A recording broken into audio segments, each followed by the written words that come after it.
Can you daily drive a manual transmission Toyota Supra? I've now driven the 2-liter, the 3-liter automatic, and now the 3-liter premium Supra with a manual transmission. It also has the IMT, meaning it has rev matching when you downshift. When you put it into sport mode, you get better throttle response, the steering tightens up, the suspension tightens up, and the exhaust opens up. So it really becomes an animal. So I'll show you the rev matching right here.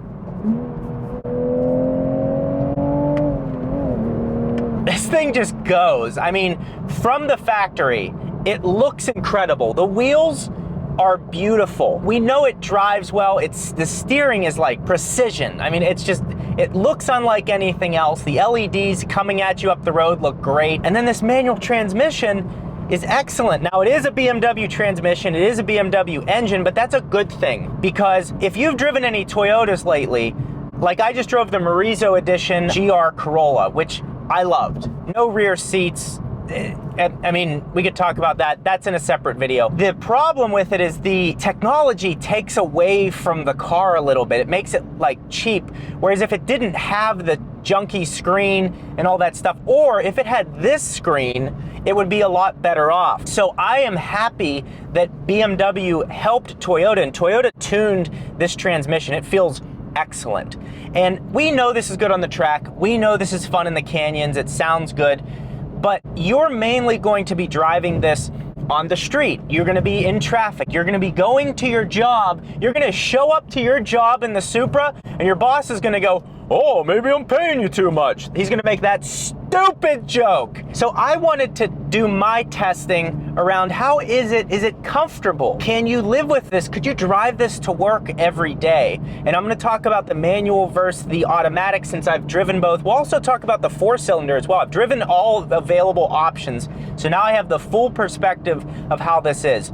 Now, let's do an efficiency test. So I'm going to hold in this BC button over here, which the BC button lets you scroll through various settings, showing your miles per gallon, your average current fuel economy. So we'll put cruise control on. All right, we're gonna click this button right here, cruise control activated. We're cruise control at 75 miles per hour. So at 75 miles per hour, let's see what kind of real world efficiency we're going to get. This is rated at 19 miles per gallon city and 27 miles per gallon highway. The automatic, I think, is rated at 31 miles per gallon highway. So you get a little more efficiency out of that because it's an 8-speed manual, so you can run at a lower RPM at a higher speed.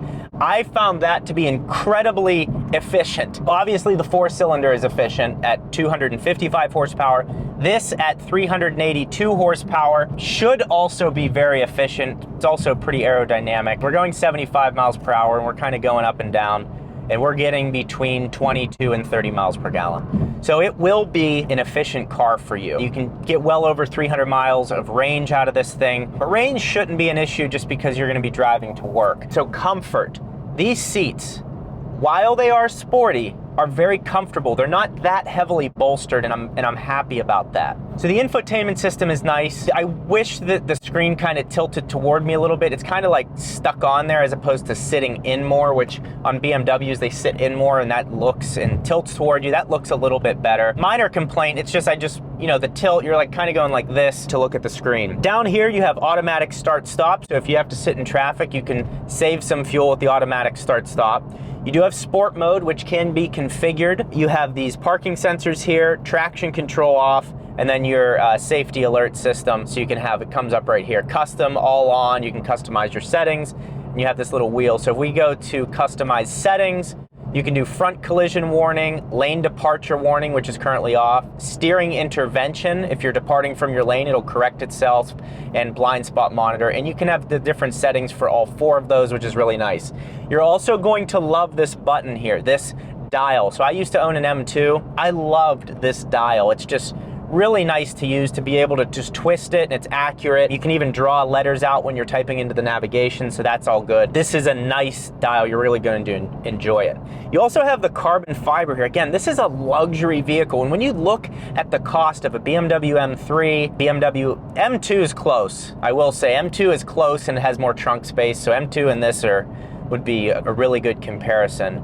to go between the two. You have enough space. Now, let's say you play golf. I do, so I always think about this. You have to take your driver and 3-wood out, and the best is to put the butt end of your bag toward the rear of the car, so sliding it in like this, and then lay it in there. So the trunk space, it is tight, but if you don't play golf or anything like that, you're gonna be totally fine. You're not gonna worry about it. You can easily put suitcases in there to take a road trip, to go on vacation in this thing. You know, there's plenty of room for a weekend away where you can take your boss's wife out to dinner. You could do that too, because, you know, he pays you too much. Yeah, it's a luxury car. It's nice to be in here, and that's why I'm happy that Toyota didn't just build it on their own. They got help from BMW, which is a luxury car manufacturer, and made it really nice. More on comfort. The suspension, when I put it into sport mode, it stiffens up. Not overly stiff, but when you put it into just normal mode, balanced mode, it is nice. It has some travel and spring to it. You can basically go on any road and you're gonna be in a comfortable setting. And again, for a daily driver, that's what you want. Now, this is a sports car, but the suspension is very well tuned. So that all checks out for me, along with the seats and having space. I'm 6 feet tall, so you do have some space to kind of put yourself back here and lounge a little bit more. We do also have memory seats. So there's 2 settings for memory. You have bolsters that move in and out. So the bolsters on the side, they go like this, and they clamp in, and you can adjust them to exactly how you want. So again, the comfort of that, if you're gonna go to the track or the canyons, you'll have the ability to adjust your bolsters. That's really nice. Obviously, there are both powered seats, and then you also have lumbar support. So we're all good there in terms of comfort and using this as a daily driver. So we have efficiency, we have good technology, it obviously looks incredible, and then you have the power to be able to pass anyone you want while still being an efficient car. And you're gonna be excited about driving this. Like, it's like you work so hard and you want to have some type of outlet, and getting in this every day, if you're a car person, will make you happy. You're gonna get in this and go, okay, you know what? Yeah, work was rough today or whatever, but I get to get in my Supra right now and drive home. That's what I really enjoy about vehicles in general. You get to be connected with them. Jesus, this thing is fast. Holy cow. Yeah. And it is planted even at high speeds. Obvious. I mean, what do I expect? Back into sport mode, makes the rev matching slightly more aggressive.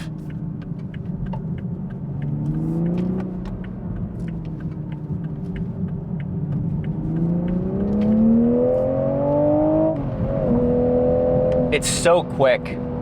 This engine has endless torque. I mean, it's so fun to drive, and the automatic is good too. So now let's talk about the automatic, the 2-liter, the manual. Let's talk about them all. So the 2-liter, most efficient, and the other huge benefit of the 2-liter is it's a lot lighter. I think it's 200 pounds lighter, which is a big deal. You feel that. You definitely feel that in the car. It just has a lot less power, but it's still not slow.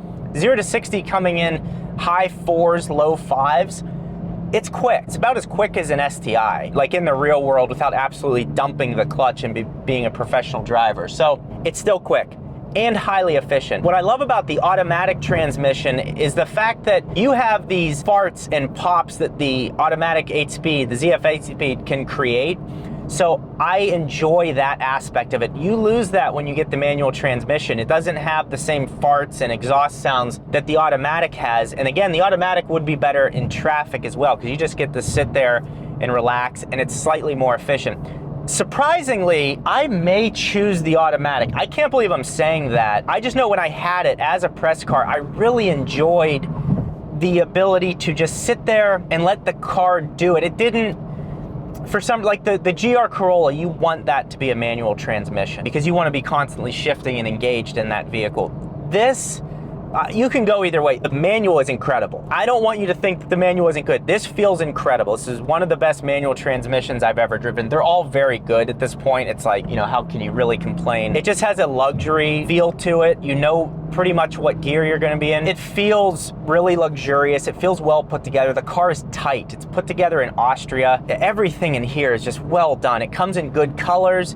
They always have a special edition of some sort. So they have the A90 manual transmission edition right now, which just comes with a lighter interior, a different shift knob and things like that. So yeah, I love the Supra. How can't you? It's gorgeous looking, it's efficient, it's fast, it's luxurious, it's comfortable. It does everything. It's the only true downside to it is it's very small. You feel cramped in this thing. You get used to it. When you first get in the Supra, you're like, whoa, this is crazy.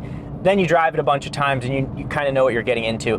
Getting in and out of it's tough. I'm 6 feet tall, so I'm still like, you're like climbing into this little coupe. That's different. But again, overall, if you're just taking this to your job, now if you're driving a lot on a daily basis, in and out of the car, like I was a medical device sales rep, this would have been a lot to get in and out of. Driving my Focus ST that I previously had, getting in and out of that 40, 50 times a day was tough. Like my hip locked up at one point. I had to I just had to start working out more to make sure my body was not gonna get screwed up from being in and out of the car, on and off the clutch a ton, as opposed to just going to an office and getting out of the car and then leaving when it's time to go home. Leaving when they let you out of daycare. So this is a comfortable and sporty and advanced car while being one of the most beautiful cars currently on sale. So can you daily driver it? Yes. Yes, you can. This does it all in a way that I don't know of another car that can. The M2 probably can now because it's softened up a little bit. You know, it has a better,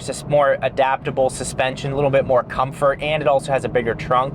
That's probably the only other one that's out there that can do like what the Supra does.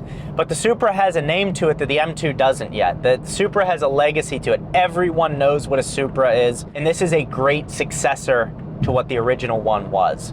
Now, if you want to see my review of the automatic transmission Supra, that might help you out. You can click this video right here, and I'll also have the 4-cylinder video linked right here, so you can pick whichever one of those you want to watch. Thanks for watching.